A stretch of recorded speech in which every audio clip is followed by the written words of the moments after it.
एक और अहम खबर आ रही है उत्तर प्रदेश से।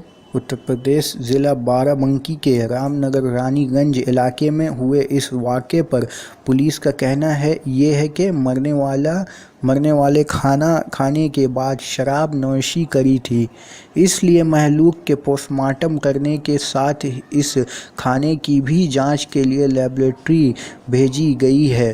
ख्याल रहे कि अभी कुछ माह कबल भी उत्तर प्रदेश में इस किस्म का वाक़या पेश आया था, जिसमें सहारनपुर के इलाका लुड़की और उत्तराखंड में बैक वक्त करीब 58 अफराद इस जहरीली शराब का शिकार हो चुके हैं।